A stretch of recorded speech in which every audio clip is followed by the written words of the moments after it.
Hər vaxtınız xeyir, dəyərli izləyicilər. Bu videomuzda 6-cı sinif Yeni Azərbaycan dili dərsliyi səhifə 39-da yerləşən dinləmə mətnimizin izahlarını paylaşacağıq.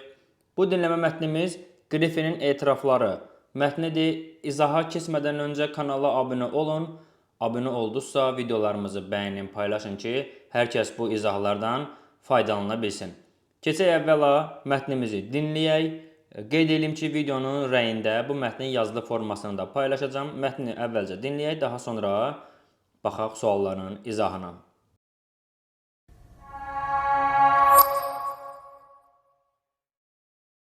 Qrifinin etirafları.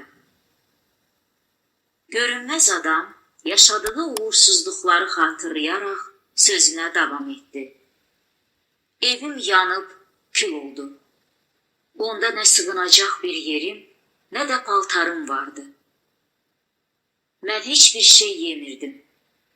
Çünki qarnımı şəffaf olmayan maddələrlə doldurmaq, eybəcər bir halda gözə görünmək deməkdir. Qar yağan zaman küçəyə çıxa bilmirdim. Çünki qar dənəcikləri bədənimə yapışıb, mənə ələ verirdi. Yağış da mənim varlığımı bildirirdi. Çünki məni su konturu ilə çəkərək insan bədənini xatırladan böyük bir qovğa çevirirdi. Mən mütləq özümə paltar tapmalıydım. Paltara bürünüb görünməzliyimi gizlətməliydim. Mən teatr kostyumları satılan mağaza tapdım. Qapı açıqdı. İçəri girən kimi qapıdan asılmış zəngin səsinə satıcı gəldi. Amma kimsənin olmadığını görüb, acıqlı halda ayağı ilə qapını örtdü. Vaxt itirmədən paltar axtarmağa başladım. Amma dükan sahibi duyuq düşmüşdü. Bu dəfə gələndə əlində tapanca gördüm. O, diqqətlə otağa nəzər saldı. Qapını örtüb, arxadan açarla bağladı. Mən bir müddət bağlı otaqda qaldım. Otaqdan çıxmağın yolunu axtarırdım. Yenidən dükan sahibi otağa daxil olanda fürsətdən istifadə edib arxadan onun başına bir zərbə indirdim. Başına vurdunuz? Deyə Kemp səsləndi. Bağışlayın, axı bu insanlıqdan uzaq hərəkətdir. İnsanlıq, mərhəmət, bütün bunlar adi adamlar üçündür. Başa düşün, Kemp, mən necə olursa olsun, buradan geyimdə çıxmalıydım. Həm də bu adam məni görməməliydi. Bunu etmək üçün mən başqa üsul tapa bilmədim. Siz mənə elə baxırsınız ki, güya mən cinayət etmişəm, əziz Kemp. Axı onun tapancası vardı. O məni görsəydi. Hər halda, Kemp dedi. Axı bu adam öz dükanındaydı. Siz onu qarət etmişsiniz. Qarət? Allah eləməsin. Hələ bəlkə məni oğru adlandırırsınız. Kim? Siz axı o qədər axmaq deyilsiniz. Məgər siz mənim vəziyyətimi başa düşmürsünüz? Kemp mızıldandı. Başa düşürəm. Amma bəs o qocanın vəziyyəti? Görünməz adam yerindən sıçrayıb soruşdu. Nə demək istəyirsiniz? Kempin üzündə ciddi bir ifadə göründü. Nəsə demək istədi, lakin özünü saxladı.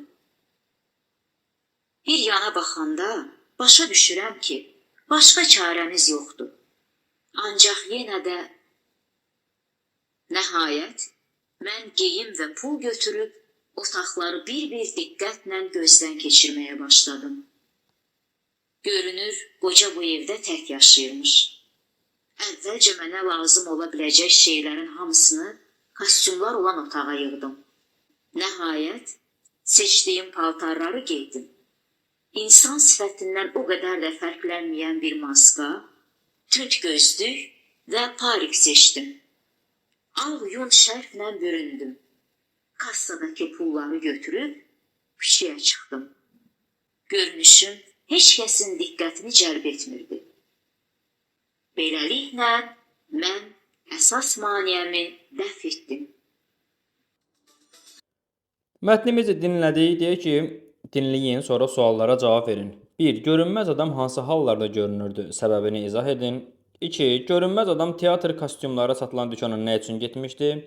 3. Griffin görünməz olduğu üçün bir çox situasiyalarda cinayət işlətmək məcburiyyətində qalırdı.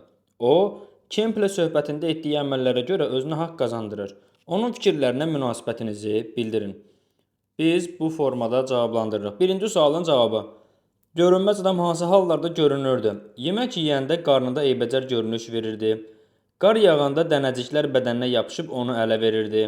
Yağış yağanda da su konturu ilə çəkərək insan bədənini xatırladan qovuğa çevirirdi. Bu formada mətndən verilən nümunələrlə birinci sualın cavabını yazmaq olar. 2. Görünməz adam teatr kostyumları satılan dükana nə üçün getmişdi? Görünməzliyi itirmək üçün paltar almağa teatr kostyumları satılan dükana gedir. Üçüncü sual. Griffin görünməz olduğu üçün bir çox situasiyalarda cinayət işlətmək məcburiyyətində qalırdı. O, Kemplə söhbət etdiyi əməllərə görə özünə haqq qazandırırdı.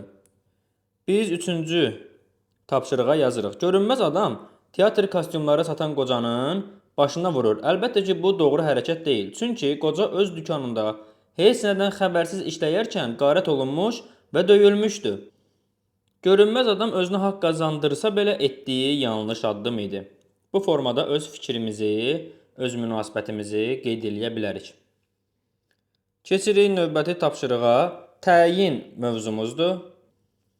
3A tapşırığı. Cümlələrdə altından xətt çəkilmiş sözlər hansı suala cavab verir? Həmin sözlərin cümlədəki rolunu, vəzifəsini müəyyən edin. Griffin bu xitabdır. Bütün qəzetlər sizin sərgüzəştlərinizdən yazır. Hansı qəzetlər? Bütün. Bu təyindir, əvəzliklə ifadə olunub. Hansı sualına cavab verir? Hamı deyir ki, şəhərdə görünməz adam peyda olub. Necə adam? Görünməz adam. Bu da təyindir. Necə adam? Necə sualına cavab verir? Cümlədəki vəzifə rol təyindir. Bu formada qeyd edirik. Yadda saxla rubrikasında təyinin cümlədə rolu və ifadə vasitələri. İkinci dərəcəli cümlə üzvlərindən biri təyindir. Təyin cümlədə isim və isimləşmiş sözlərlə ifadə olunan üzvləri izah edir. Necə, nə cürə, hansı, neçə, nə qədər, neçənci suallarından birinə cavab verir.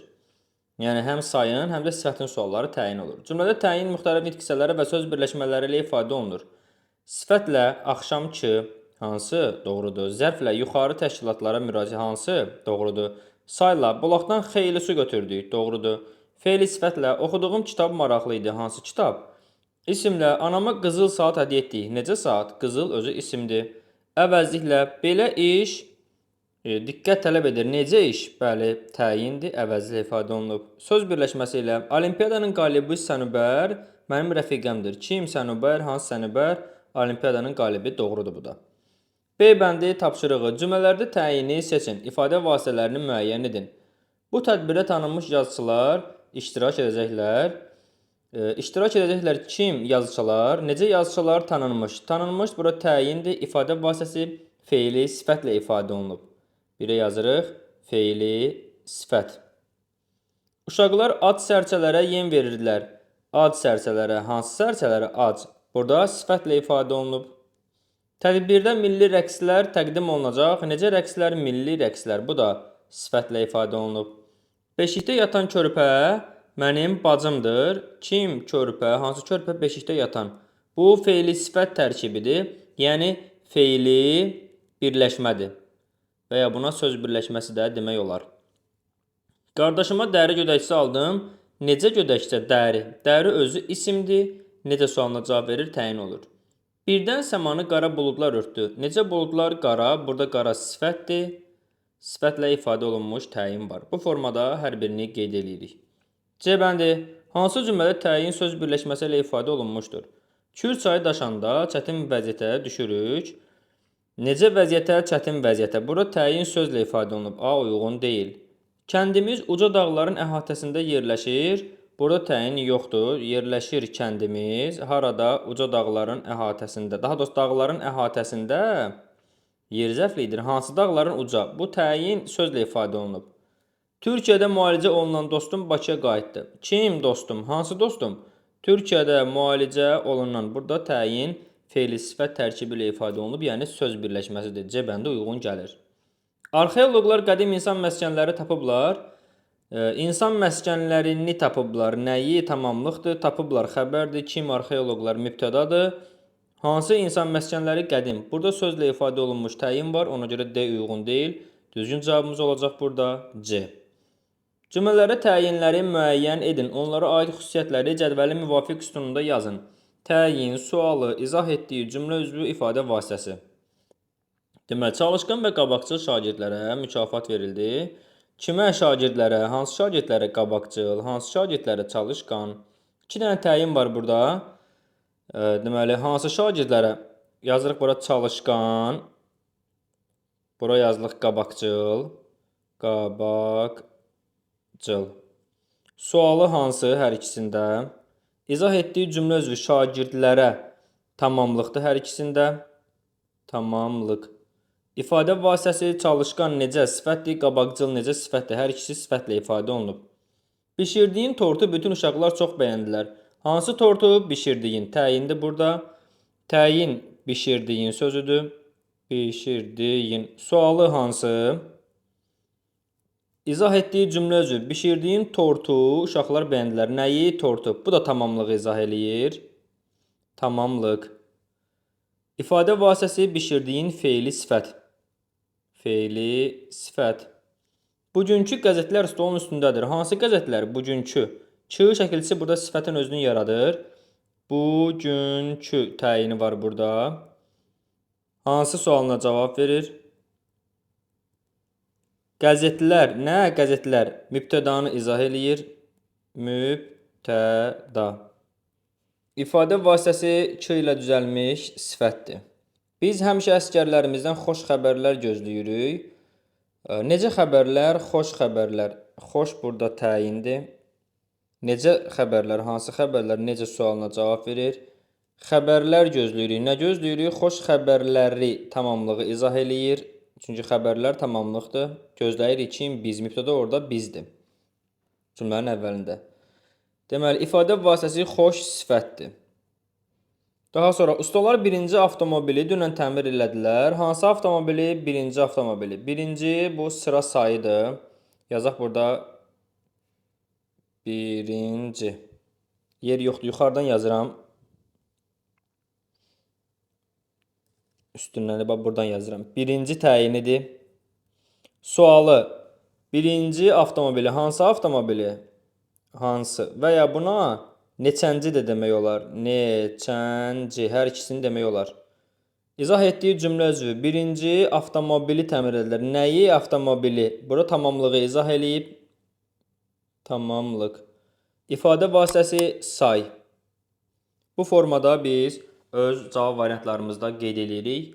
Demək, bu videomuzda səhifə 39 və 40-ı əhatə eləyən təyin qayda suallarını, qaydaların izahını, eyni zamanda dinləmə mətnimizin izahını paylaşdım. Kanala abunə olun ki, paylaşılan bu videolardan davamlı olaraq faydalana biləsiniz. Sağ olun, növbəti izahlarda, növbəti videolarda görüşərik.